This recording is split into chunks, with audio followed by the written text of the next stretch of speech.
जय गुलजू।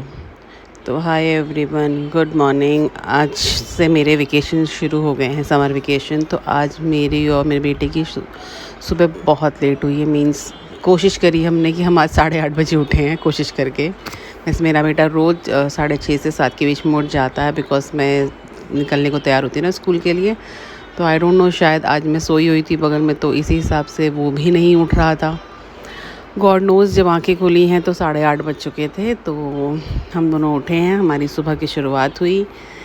देन उसके बाद मैंने नाश्ते में आज पोहा बनाया था और कुछ सूझ नहीं रहा था, सोचा थोड़ा हेल्दी खा लेते हैं, तो मैंने आज पोहा बनाया था। वैसे तो कुछ और सोच रही थी बनाऊं, बट मैंने सोचा नहीं, छुट्टियां पड़ी हैं, इसका ये मतलब नहीं है कि कुछ भी आपको अनबनसन खाना है। इट्स बेटर कुछ हेल्दी खा लें।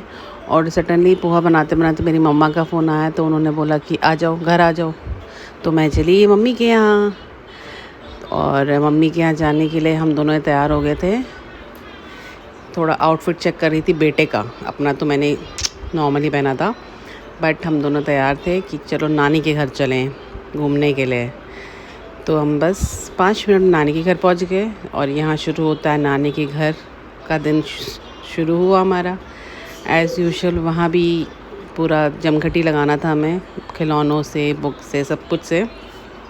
पहले तो ये किसी के पास नहीं गया, क्योंकि बहुत दिनों बाद ही देख रहा था मम्मी को भी, इसलिए वो गया ही नहीं।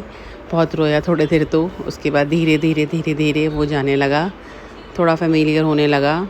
मेरी जो बड़ी नानी है उनके पास तो गया ही नहीं। छोटी वाली जो मेरी मामी है, वो जिसकी जो छोटी नानी लगती हैं, उनके पास थोड़ा बहुत चला गया था। बस मम्मी से हर तरीके से मैनिपुलेट कर रही थी कि किसी तरीके से मेरे पास आ जाए, खेल ले थोड़ी देर। मगर ये अपने ही धुन में था, कभी यहाँ खेले, कभी वहाँ खेले, कभी ये चाहिए, कभी वो चाहिए। बस इसी तरीके से हम खेल रहे थे। आज अब पता चलता है कि मम्मी के घर से हम नानी के घर में कैसे शिफ्ट हो गए हैं। ये जो जर्नी होती है, इसका एहसास होता है, क्योंकि हम पहले कहते थे मम्मी के यहाँ जा रहे हैं। आज भी निकल जाता है मुँह से मम्मी के यहाँ जा रहे हैं, बट जब बेटे से बोलना होता है ना, चलो घूमने चलें, नानी के यहाँ जाना है, तो बस मम्मी का घर नाउ इज शिफ्टेड टू नानी का घर। बस यही होती है हमारी जर्नी, हर चीज़ चेंज होती जाती है।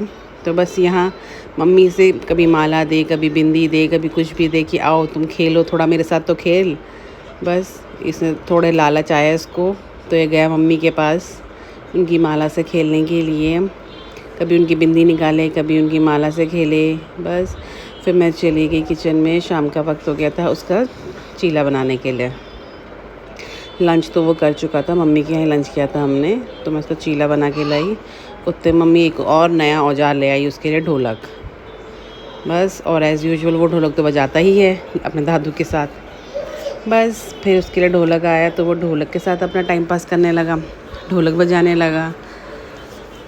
ढोलक बजाते बजाते उसने खेलना शुरू किया, तो थोड़ा थोड़ा मम्मी के साथ उसी में वो घुल मिल गया। और मम्मी का हाथ रोक के कह रहा है आप रुक जाइए, मैं बजाऊंगा। ये चल रहा था उसका आज। तो बस ढोलक बजाते बजाते ही हमने उसे चीला भी खिलाया है।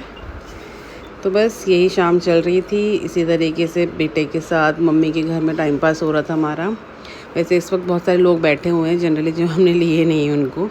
ये बस छोटी नानी से, बस इन्होंने कहा चलो घूमने चलते हो, तो अपनी सैंडल लेकर आया, उनसे पहनवा रहा है। लेकिन चला कितना कि सिर्फ सैंडल पहनाने तक उनके पास था। जैसे ही उन्होंने सैंडल पहना है, एक खसक के इधर आ गया। मतलब उतनी ही देर की दोस्ती निभाई थी इन्होंने उसके साथ। बस फिर हमने शाम होती रही, फिर हमें घर भी आना था लौट के। तो बस हम लोग अपने पैकिंग वैकिंग करने में तैयार थे। वैसे क्या ही पैकिंग, लेकिन हाँ बैग तो होता ही, खिलौनों का बैग, इसके कपड़ों का बैग, इसी का बैग तक। मैं तो खुद खाली हाथ गई थी फ़ोन लेकर। बस सामान अमन पैक कर रहे थे। और ये मेरे घर के बाहर ना एक बहुत पुराना नींबू का पेड़ है, और इसमें बहुत बड़े वाले दाने नींबू लगते हैं। मीन्स जो पहाड़ियों में कहते हैं चूक लगते हैं, वो बहुत बड़े बड़े दाने होते हैं। तो छोटे छोटे आपको दिख रहे हैं अभी, इसे बहुत बड़े साइज़ के होंगे, और वो येलो कलर के होते हैं। बस फिर मम्मी के घर से बाय करके हम लोग अपने घर आ गए। छत में थोड़ी देर भाई साहब अपनी वॉकर में खेल रहे थे। तो ऐसा था मेरा आज का दिन। आप बताइएगा आपका दिन कैसा रहा। Okay bye.